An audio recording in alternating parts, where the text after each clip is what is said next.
بسم اللہ الرحمن الرحیم۔ السلام علیکم ورحمۃ اللہ۔ امید کرتا ہوں آپ سب خیریت سے ہوں گے۔ میں ہوں کاشف محمود اور بات کرتے ہیں آج کے عمل کے متعلق۔ تو میں یہ پہلے مختصر سی بات بٹن بند کرنے کے بعد عرض کر دوں کہ جتنے بھی وظائف اپلوڈ ہوتے ہیں ان میں سورہ مبارکہ کا ذکر ہوتا ہے، اور اس ذکر کا مقصد یہ آپ نے پڑھنا نہیں ہوتا، آپ نے اس کو صرف سننا ہوتا ہے، اور سننے کا مقصد بھی صرف اتنا ہے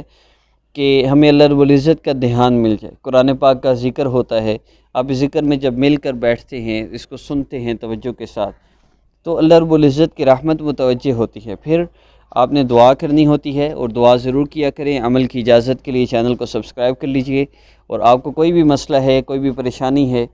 کسی بھی مسئلہ کے ریلیٹڈ اگر آپ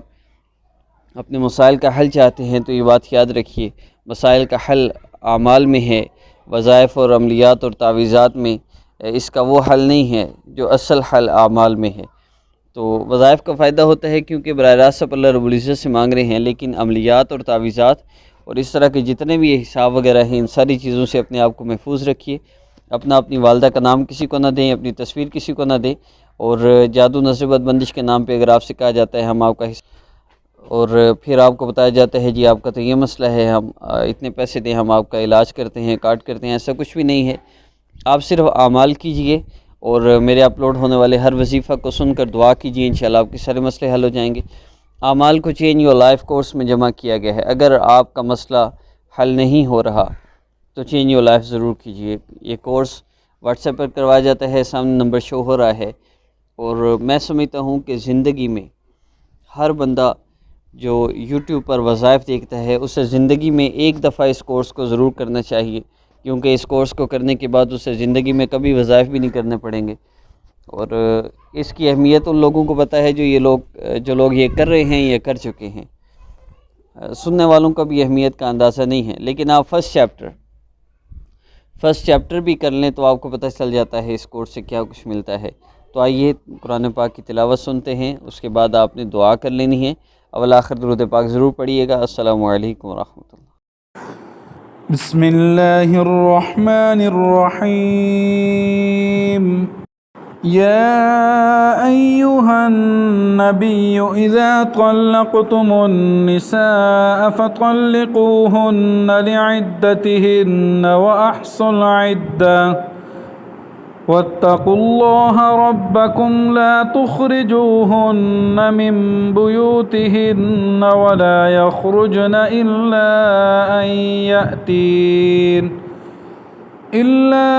أن يأتين بفاحشة مبينة وتلك حدود الله ومن يتعد حدود الله فقد ظلم نفسه لا تدري لعل الله يحدث بعد ذلك أمرا فإذا بلغن أجلهن فأمسكوهن بمعروف أو فارقوهن بمعروف وأشهدوا ذوي عدل منكم وأقيموا الشهادة لله ذلكم يوعظ به من كان يؤمن بالله واليوم الآخر ومن يتق الله يجعل له مخرجا ويرزقه من حيث لا يحتسب ومن يتوكل على الله فهو حسبه إن الله بالغ أمره قد جعل الله لكل شيء قدرا واللائي يئسن من المحيض من نسائكم إن ارتبتم فعدتهن 3 أشهر واللائي لم يحضن وأولاة الأحمال أجلهن أن يضعن حملهن ومن يتق الله يجعل له من أمره يسرا ذلك أمر الله أنزله إليكم ومن يتق الله يكفر عنه سيئاته ويعظم له أجرا أسكنوهن من حيث سكنتم من وجدكم ولا تضاروهن لتضيقوا عليهن وإن كن أولات حمل فأنفقوا عليهن حتى يضعن حملهن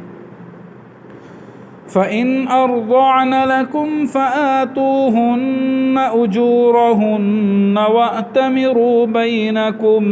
بمعروف وإن